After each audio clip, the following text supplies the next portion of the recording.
Hello dear students, good morning. आज के lecture में हम पढ़ने वाले हैं मोशन चैप्टर। ठीक है। अब देखिए, मोशन चैप्टर जो होता है वो एक हमारा बेसिक चैप्टर और एक इम्पॉर्टेंट चैप्टर होता है। अगर मोशन चैप्टर हमें आ गया तो इसी चैप्टर का हम यूज़ आगे के जितने भी चैप्टर्स हैं फिजिक्स पोर्शन के सब में यूज़ करने वाले हैं। ठीक है। यही नहीं, ये पोर्शन सबसे बेसिक पोर्शन बोला जाता है, या इस चैप्टर को हम सबसे बेसिक पोर्शन फिजिक्स का बोलते हैं। ठीक है। बाय द वे, आपकी फिजिक्स जो है, यानी कि जो फिजिक्स की शुरुआत है हमारे यहाँ, ये क्लास 9 से ही होता है। मतलब अगर न्यूमेरिकल पोर्शंस की बात करें तो न्यूमेरिकल पोर्शन, अच्छे थ्योरी हमारे 9 से ही स्टार्ट होते हैं। ठीक है। तो ये सबसे बेसिक पोर्शन है। इसमें जितनी चीज़ें भी आपको सिखाई जाएं, आप स्ट्रांगली सीखने की कोशिश करिएगा। ठीक है। अगर कहीं पे भी कोई भी डाउट होता है तो आप हमसे डिस्कस कर लीजिएगा कमेंट बॉक्स में, या व्हाट्सएप ग्रुप पे आप चाहें तो वहाँ पे डिस्कस कर लीजिएगा। ठीक है। एक बात और यहाँ पे है कि जो भी हम पढ़ने वाले हैं वो एनसीईआरटी ही पढ़ने वाले हैं। ठीक है। हम एनसीईआरटी से ज़्यादा बाहर नहीं जाने वाले। हाँ, लेकिन ये है, न्यूमेरिकल हम बहुत अच्छे करने वाले हैं। ठीक है। मतलब इतना समझ लीजिए कि आपके एग्ज़ाम में कोई भी क्वेश्चन आएगा इस चैप्टर से आपसे हो जाएगा, 110% आपसे हो जाएगा। ठीक है। चलिए, तो सबसे पहले हम पढ़ने वाले हैं आज क्वांटिटीज़ के बारे में, कि क्वांटिटीज़ होती क्या है और कितने टाइप्स की होती हैं। ठीक है। इनके बारे में पढ़ेंगे। फिर हम ये जानेंगे कि रेस्ट की पोजीशन कब बोली जाती है और मोशन की पोजीशन कब बोली जाती है। कहने का मतलब ये है कि हम कब बोलते हैं कि कोई ऑब्जेक्ट रेस्ट में है और हम कब बोलते हैं कि कोई ऑब्जेक्ट मूव कर रहा है। ठीक है। इसके बाद हम बात करेंगे टाइप्स ऑफ मोशन के बारे में। फिर हम देखेंगे कि डिस्टेंस क्या होती है और डिस्प्लेसमेंट क्या होता है। ठीक है। तो आज के लेक्चर में हम इतना पढ़ने वाले हैं और एक दो न्यूमेरिकल्स भी करेंगे। ठीक है। तो चलिए शुरू करते हैं हम क्वांटिटीज़ से। तो देखिए, इसमें हम एक काम ये करते हैं कि हम बोर्ड पे लिखते नहीं हैं, आपको ऐसे बोलते चले जाएंगे, आप कॉपी और नोट लेके बैठिएगा। ठीक है। मतलब जो भी डेफिनेशंस वगैरह आएंगी आप उनको लिखते साथ साथ में चलिएगा। ठीक है। चलिए, तो लिखिए, एक एरो लगाइए, लिखिए, in physics quantities are of two types. In physics, quantities are of two types. In physics, quantities are of two types. ये हो गया। अब चलिए देखिए, अगर हम क्वांटिटीज़ की बात कर रहे हैं तो हमने देखा कि क्वांटिटीज़ दो टाइप्स की होती हैं। एक होता है स्केलर क्वांटिटी, और दूसरा होता है vector quantity.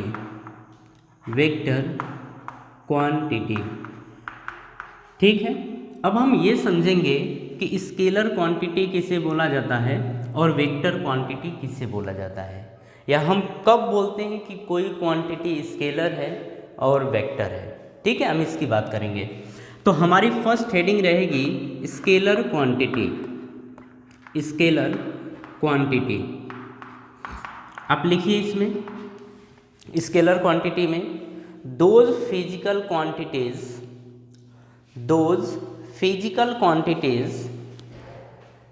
which have only magnitude but no directions are called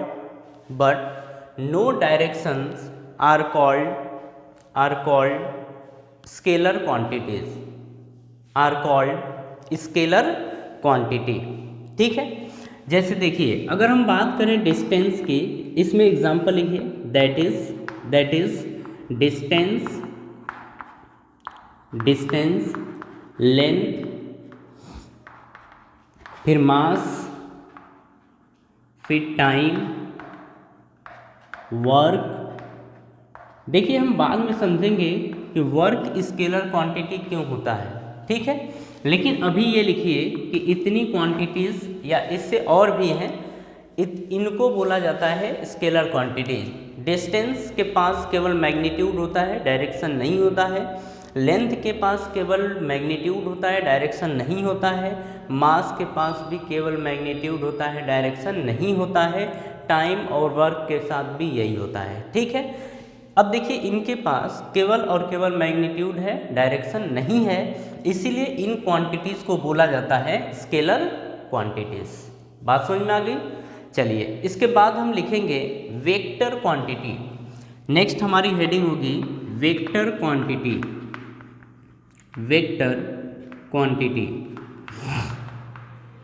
चलिए इसमें लिखिए those physical quantities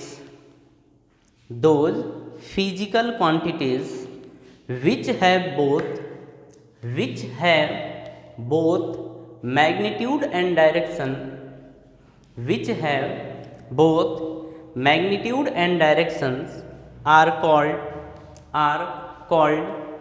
vector quantities, are called vector quantity।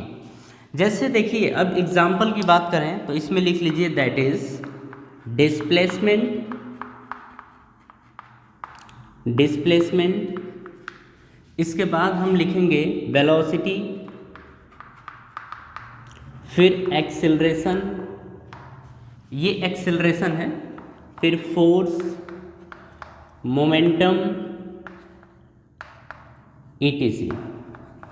अब देखिए इनको बोला जाता है वेक्टर क्वांटिटीज़, क्योंकि डिस्प्लेसमेंट के पास भी एक डायरेक्शन होता है और मैग्नीट्यूड होता है।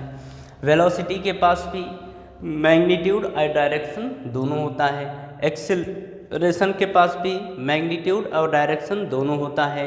फोर्स के पास भी मैग्नीट्यूड और डायरेक्शन होता है और मोमेंटम के पास भी मैग्नीट्यूड और डायरेक्शन दोनों होता है, इसीलिए इन्हें बोला जाता है वेक्टर क्वांटिटीज़। ओके, ये चीज़ समझ में आ गई कि वेक्टर क्वांटिटी और स्केलर क्वांटिटी किसे कहते हैं। तो देखिए स्केलर क्वांटिटी आपसे पूछेगा तो आप कहेंगे कि ऐसी क्वांटिटीज जिसके पास केवल और केवल मैग्नीट्यूड हो, डायरेक्शन ना हो, उसे बोला जाता है scalar quantity.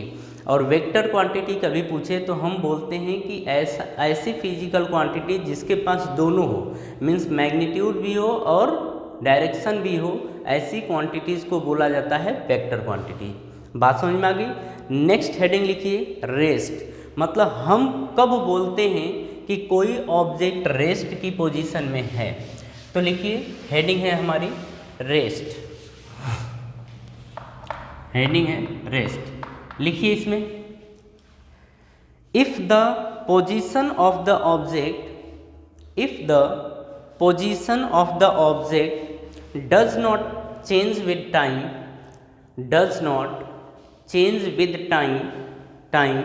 with respect to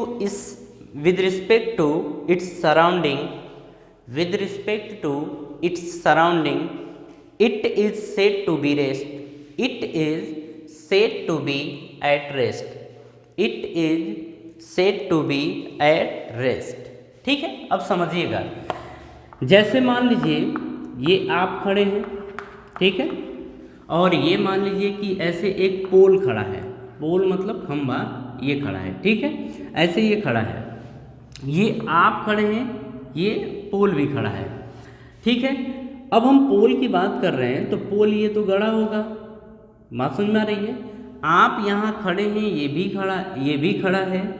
आप कुछ देर तक यहाँ पे खड़े थे और खड़े होकर मान लीजिए चाय वगैरह पी रहे थे, तो खंभे को आपने देखा कि ये रेस्ट पे है, ठीक है। जब आप यहाँ थे तो ये रेस्ट पे था और सपोज कर लीजिए कि टाइम हो रहा था 5 o'clock, या फिर अपन समझते हैं कि 5 PM में आप खड़े थे, ठीक है। लेकिन आप गए, टहल के आए और आपका टाइम हो गया मान लीजिए 6 o'clock हो गया, ठीक है। लेकिन ये खंभा यहीं का यहीं खड़ा है, तो हम ये बोलते हैं कि अगर कोई ऑब्जेक्ट अगर टाइम के रिस्पेक्ट में अपनी पोजीशन ना चेंज करे तो हम उसे बोलते हैं कि ऑब्जेक्ट रेस्ट की पोजीशन में है, ऑब्जेक्ट रेस्ट की पोजीशन में है, ये बोला जाता है, ठीक है। अब हेडिंग लिखिए मोशन। हेडिंग हमारी है मोशन। मतलब हम कब बोलते हैं कि कोई ऑब्जेक्ट मोशन में है, तो लिखिए if the position of the object if the position of the object changes with time, position of the object changes with time with respect to its surrounding, with respect to its surrounding, it is said to be in motion, it is said to be in motion। ठीक है, अब इसे हम समझते हैं कि कोई object motion में कब होता है। ठीक है, जैसे आप मान लीजिए यहाँ आप खड़े थे, ठीक है, यहाँ आप खड़े थे और यहाँ पे सपोज कर लीजिए कि ये एक ठेले वाला खड़ा है, ठीक है, ये खड़ा है। तो अब इसकी बात करें, ये आप हैं, अब ये आम आदमी पार्टी नहीं है, ये आप हैं, ठीक है, और ये है ठेले वाला। अब समझिए क्या होता है कि आप स्कूल गए, ठीक है, मतलब घर से आप निकले स्कूल, तो ये ठेले वाला आपके घर के पास था, सब्जी बेच रहा था, ठीक है। अब आप स्कूल से जब वापस आए तो ये आपके घर के पास नहीं था, ये कहीं और खड़ा था। तो हम क्या बोलते हैं, या फिर आप ऐसे समझ लीजिए कि ये आपके घर के पास सब्ज़ी बेच रहा था, लेकिन कुछ देर बाद ये मतलब सब्ज़ी दे के जा रहा है, ठीक है। तो जा रहा है तो हम बोलते हैं कि जब टाइम भी, मान लीजिए कि ये भी 5 o'clock की बात थी, ठीक है, ये 5 PM की बात थी, लेकिन हमने देखा कि जब ये 5:15 हो रहा था, 5:15 हो रहा था, तो ये मूव कर रहा था, मतलब ये अपनी पोजीशन को चेंज कर रहा था। जब ये अपनी पोजीशन को चेंज कर रहा था तो हम बोलते हैं कि ये जो ऑब्जेक्ट है या ठेले वाला है, ये मोशन में है, ये मोशन में है। हालांकि इसको बहुत डिटेल में समझाने की ज़रूरत नहीं है, ये आप समझ सकते हैं। हम ये बोलेंगे कि अगर कोई ऑब्जेक्ट टाइम के रिस्पेक्ट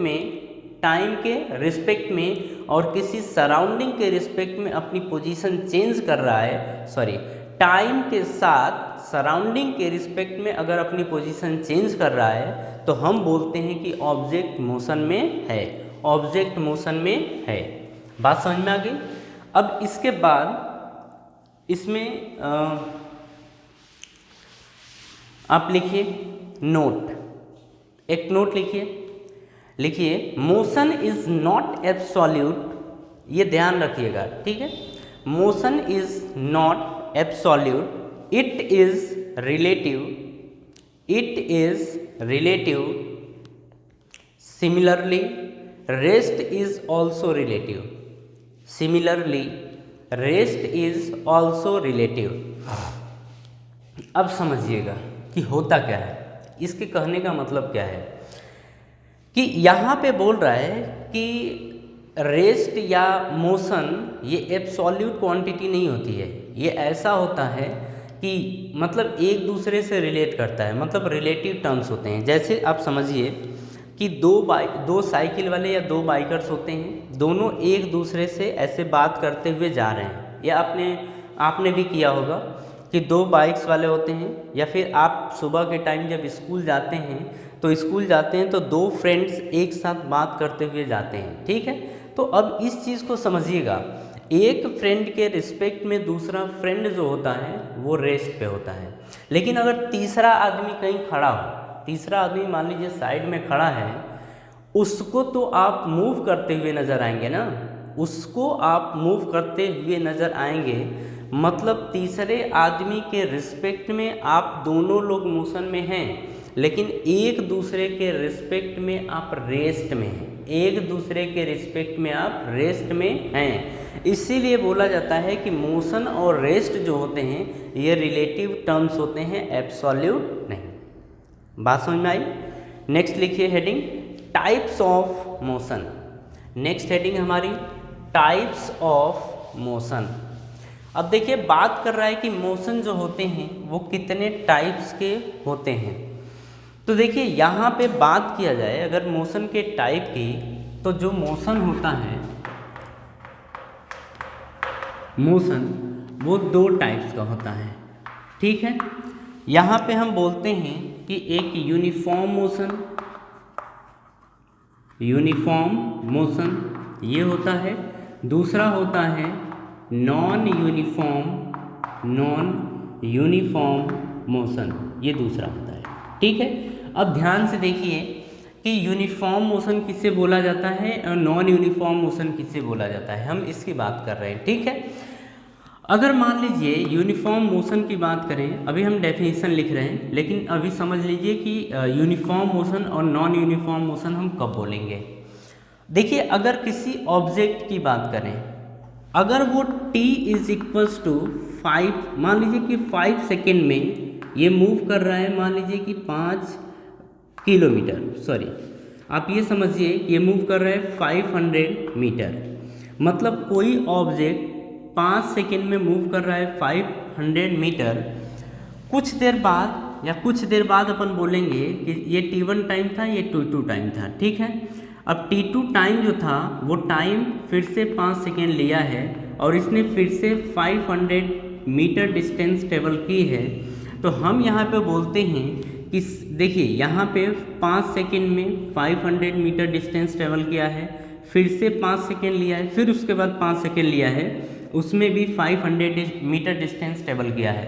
तो हम बोलते हैं कि अगर सेम टाइम इंटरवल में सेम डिस्टेंस ट्रेवल करता है तो इस टाइप के मोशन को बोला जाता है यूनिफॉर्म मोशन। ठीक है, लेकिन वहीं पे अगर बात की जाए कि t1 is equals to 5 second, 5 second में ये डिस्टेंस ट्रेवल करता है 500 मीटर, लेकिन जो दूसरा टाइम है t2 वो है 5 सेकेंड, लेकिन इसमें ये डिस्टेंस ट्रेवल करता है 400 metre.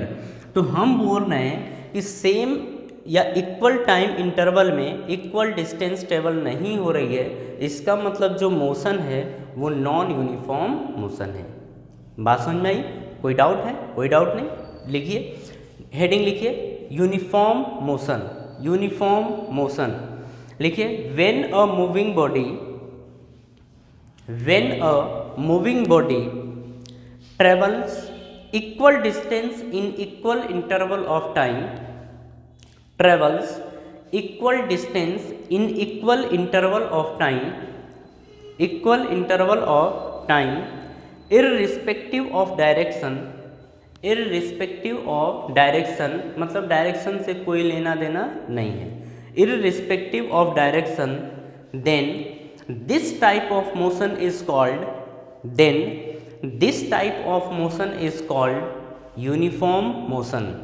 Then this type of motion is called uniform motion. ये बात समझ में आ गई? चलिए, अगर ये समझ में आ गई तो नेक्स्ट हेडिंग लिखिए, non uniform motion. Non uniform motion लिखिए, when a body travels unequal distance, when a body travels unequal distance in equal interval of time, in equal interval of time irrespective of direction, then this type of motion is called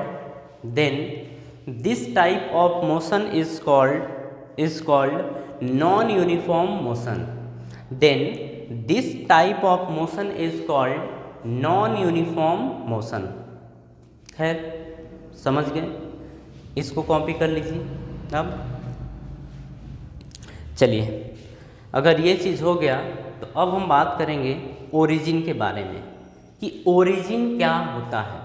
ठीक है, तो ये लिखिए origin, आगे लिख लीजिए इसकी definition, to describe the position of object, to describe the position of an object, to describe the position of an object we need a reference point,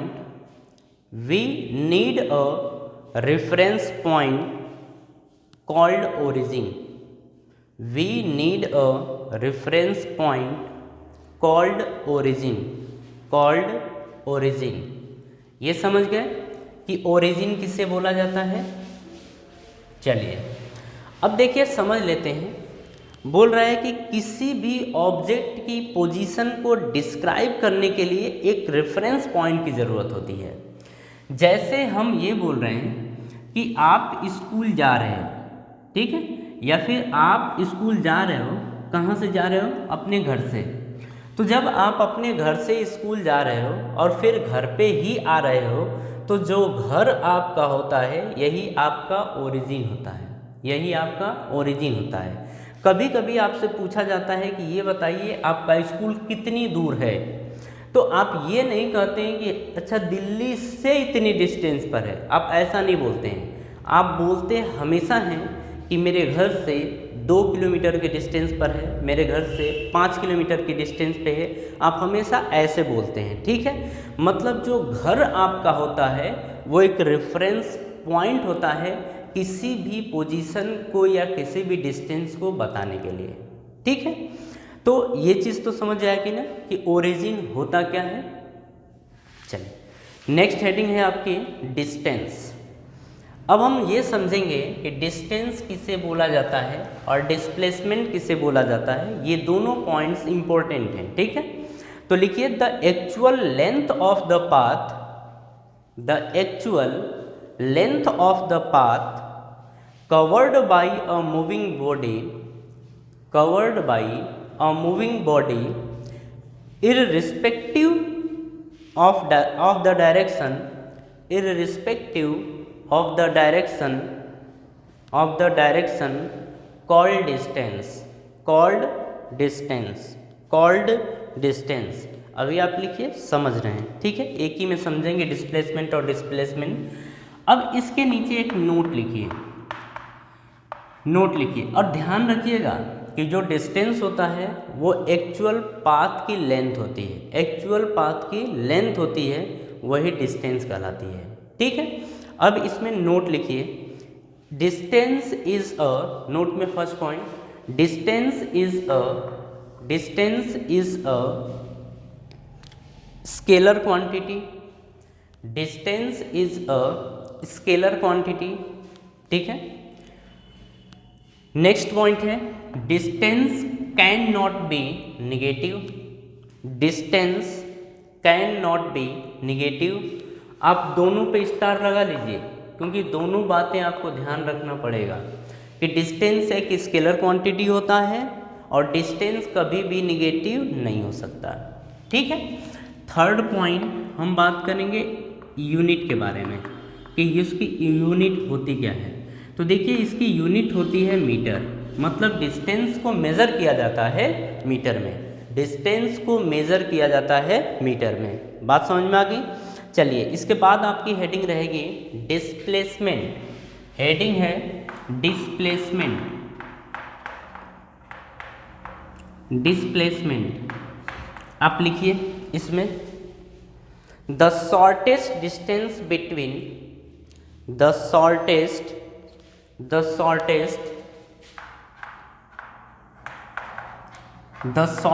distance between the initial position and the final position, the initial position and the final position of the body, the initial position and final position of the body is known as its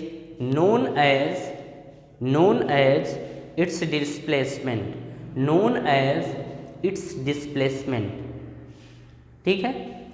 चलिए नीचे लिखिए note, note में आप first point लिखेंगे displacement is a vector quantity, displacement is a vector quantity, displacement is a vector quantity.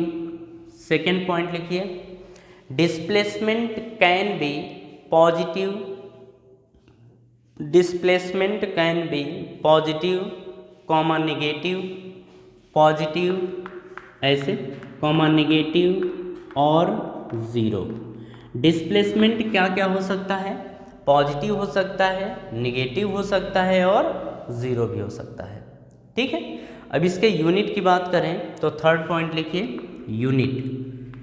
देखिए displacement को भी हम मेज़र करते हैं मीटर में ही, डिस्प्लेसमेंट को भी हम मेज़र करते हैं मीटर में। बात समझ में आ रही है। तो लिख लीजिए थर्ड पॉइंट मीटर। अगर ये हो गया तो आप एक एसटीडी लिखिए। देखिए इन बातों का मतलब है, स्टेडी का मतलब होता है स्टैंडर्ड पॉइंट, ठीक है। एक स्टैंडर्ड पॉइंट लिखिए, distance and displacement may be equal, distance and displacement may be equal but displacement cannot be greater than, but displacement cannot be greater than the distance traveled, greater than the distance traveled।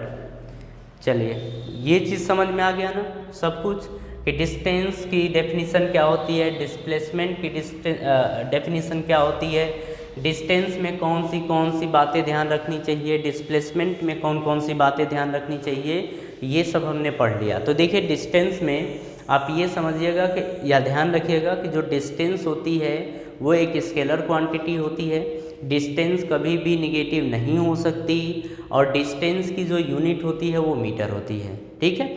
Displacement में आपको क्या ध्यान रखना है कि displacement एक vector quantity होती है, डिस्प्लेसमेंट जो होती है पॉजिटिव, नेगेटिव और ज़ीरो हो सकती है, ठीक है। मतलब पॉजिटिव भी हो सकता है, नेगेटिव भी हो सकता है और ज़ीरो भी हो सकता है। इतनी बात समझ में आ गई। अब इसके बाद इसके यूनिट की बात करें तो डिस्प्लेसमेंट की भी यूनिट होती है मीटर ही, ठीक है। नोट में हमने क्या देखा था, नोट में हमने ये देखा था कि जो डिस्प्लेसमेंट और डिस्टेंस है वो बराबर हो सकते हैं, लेकिन कभी भी डिस्प्लेसमेंट डिस्टेंस से अधिक नहीं होगा। बात समझ में आ गई। चलिए अब थोड़ा डिस्टेंस और डिस्प्लेसमेंट को अपन समझते हैं। देखिए अगर हम बात करें कि एक ऐसे समझ लीजिए कि कोई सर्कुलर पाथ है, ठीक है, और इस सर्कुलर पाथ पे आप मूव किए, ठीक है, ऐसे मूव किए आप इस तरीके से और यहाँ पे आ गए, यहाँ पे आ गए। तो देखिए ये जो एक्चुअल पाथ है ए से बी तक का, इसी पाथ को बोला जाता है, इसी पाथ के लेंथ को बोला जाता है डिस्टेंस, ठीक है। लेकिन अगर हम डिस्प्लेसमेंट की बात करें तो डिस्प्लेसमेंट था फाइनल और इनिशियल पोजीशन के बीच की शॉर्टेस्ट डिस्टेंस। तो कभी भी अगर और शॉर्टेस्ट डिस्टेंस इसी को बोला जाता है डिस्प्लेसमेंट। अगर कभी भी डिस्प्लेसमेंट की बात करता है तो आप डायरेक्टली यहाँ से यहाँ पे एक लाइन ड्रॉ कर देंगे, मतलब दोनों को डायरेक्ट मिला देंगे, वही डिस्प्लेसमेंट होगा, ठीक है। तो ये चीज़ समझ गए। इसी तरीके से आप समझिएगा, इसमें सपोज कर लीजिए कि आप अपने घर पे थे, ठीक है, घर से आप निकले, कुछ दूर गए, यहाँ पे सपोज कर लीजिए चौराहा आपका पड़ता है, चौराहे से आपको नॉर्थ डायरेक्शन में मूव करके यहाँ पे आपका स्कूल था, ठीक है। मतलब ये समझिए कि आप ए से गए बी और बी से आपको सी पे जाना पड़ा, ठीक है। तो इसमें अगर डिस्टेंस पूछे कभी कि बताइए इसमें से डिस्टेंस कौन सी है, तो हम कहेंगे कि जो ए से बी गए हैं और बी से सी गए हैं, इसकी जो लेंथ है, एक्चुअल जो इनकी लेंथ है, इसी को बोला जाएगा डिस्टेंस। मतलब यही हमें प्रोवाइड करेंगे डिस्टेंस। इतनी बात समझ में आ गई। लेकिन अगर पूछे कि बताइए इसमें कितना डिस्प्लेसमेंट कवर हुआ है या कितना डिस्प्लेसमेंट इसमें है, तो हम बोलेंगे कि जो इनिशियल पोजीशन है और फाइनल पोजीशन है दोनों को डायरेक्टली मिला दो, ठीक है, या आप डायरेक्ट ऐसे चले जाओ। तो ये ए और सी के बीच की जो लेंथ है, ए और सी के बीच की जो लेंथ है, इसी को बोला जाता है डिस्प्लेसमेंट। इसी को क्या बोलते हैं अपन? डिस्प्लेसमेंट बोलते हैं। कोई डाउट है? कोई डाउट नहीं है। अब देखिए अगर फिर से हमसे जैसे पूछ दे कभी कि दूसरे तरीके से, खैर दूसरे तरीके से नहीं, जो है वो यही है, आप उससे भी कॉपी कर लीजिए, फिर आगे हम एक दो क्वेश्चन करते हैं, ठीक है। अगर हो गया हो तो अब क्वेश्चन लिखते हैं, ठीक है। लिखिए इसमें first question, a body is moving along a circular path. ये एग्जाम्पल है और आप साथ में कॉपी पेन लेके बैठे ही हैं, तो आप लिखते चलिए।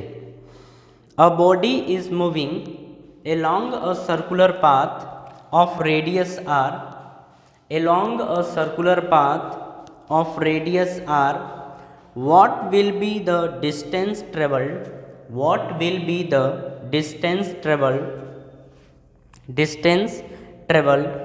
and displacement of the body when it is के आगे डैश, अब नीचे आएंगे और लिखेंगे first complete half a revolution, complete half a revolution, second complete one revolution, complete one revolution, ठीक है। थर्ड कंप्लीट क्वार्टर और रिवॉल्यूशन, कंप्लीट क्वार्टर और रिवॉल्यूशन। चलिए क्वेश्चन अपन समझते हैं क्या दिया गया है। बोल रहा है कि कोई ऑब्जेक्ट है जो सर्कुलर पाथ पे रिवॉल्व कर रहा है, ठीक है। फर्स्ट हमसे ये पूछा है कि जब हाफ रिवॉल्यूशन कंप्लीट करता है तो डिस्टेंस और डिस्प्लेसमेंट बताइए। तो देखिए इसकी रेडियस दी गई है r, ठीक है।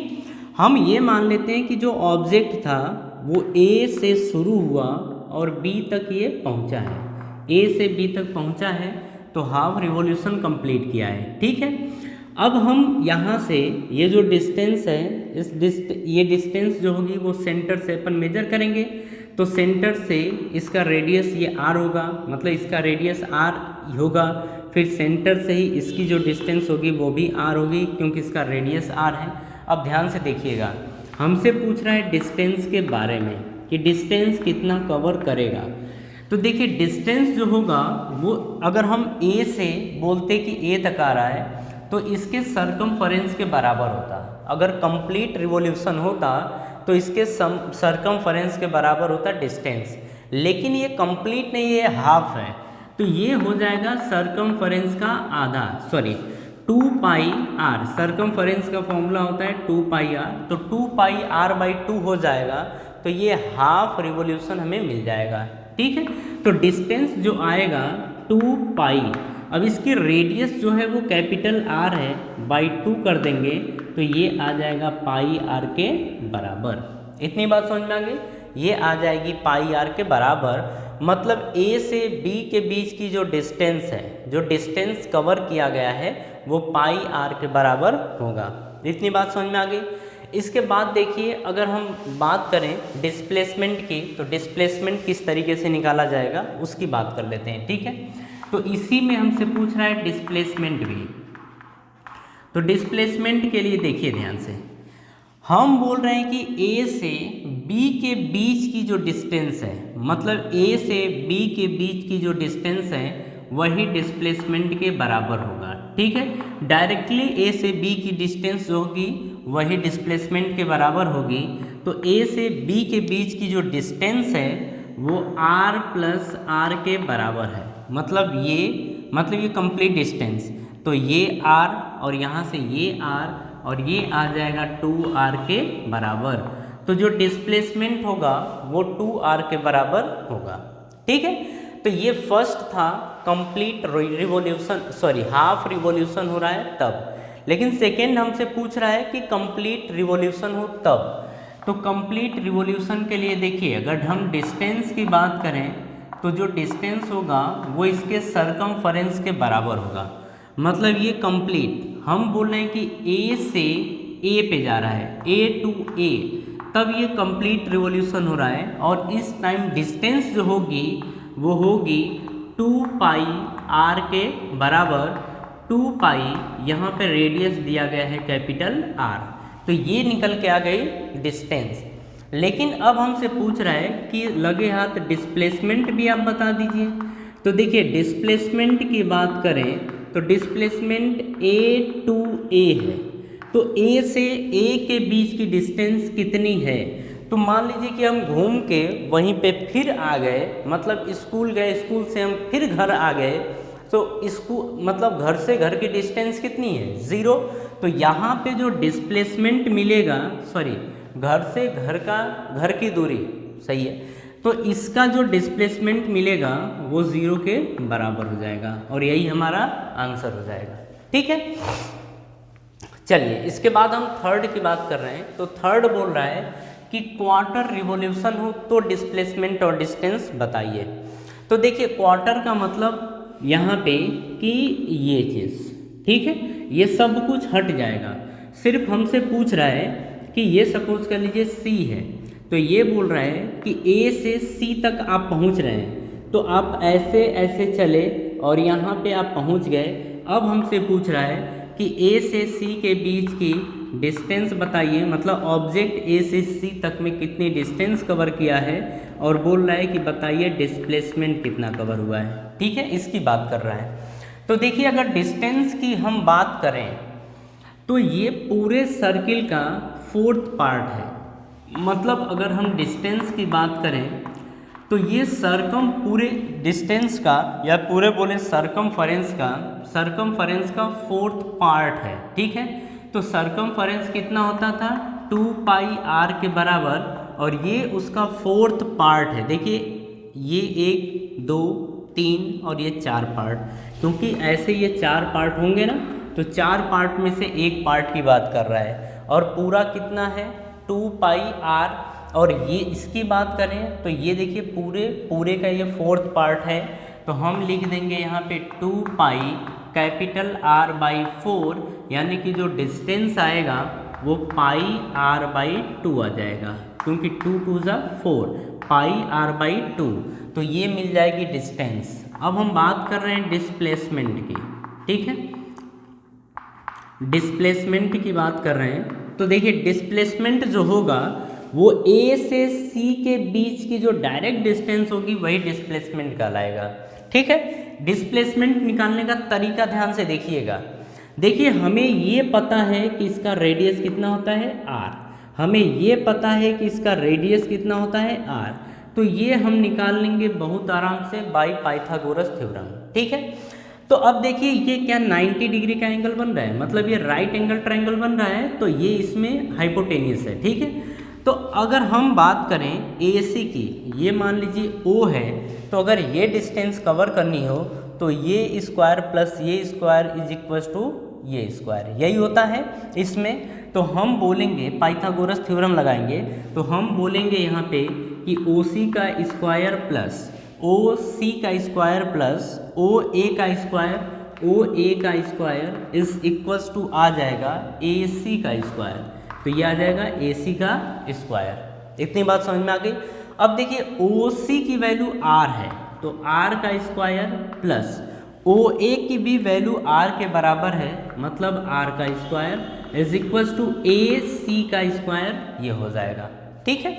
R का स्क्वायर प्लस R का स्क्वायर मतलब 2R का square is equals to AC का स्क्वायर। ये अब हमसे पूछ रहा है AC की वैल्यू कितनी होगी, तो ये आ जाएगा √2R का स्क्वायर, मतलब देखिए 2 तो √2 रहेगा, लेकिन R का स्क्वायर, तो R का स्क्वायर अगर ऐसे है तो इसका स्क्वायर रूट आता है R के बराबर, तो ये आ जाएगा R, और यही हो जाएगा फाइनल आंसर। मतलब जो डिस्प्लेसमेंट होगा वो √2R के बराबर होगा। बात समझ में आ गई, कॉपी कर लीजिए इसे।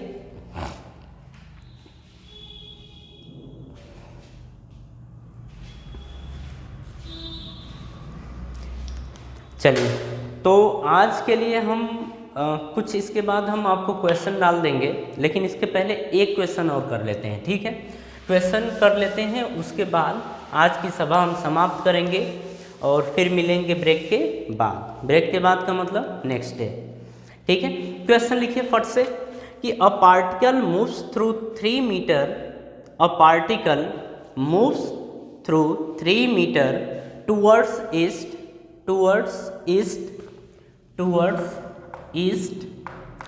then 4 meter towards north, then 4 meter towards north.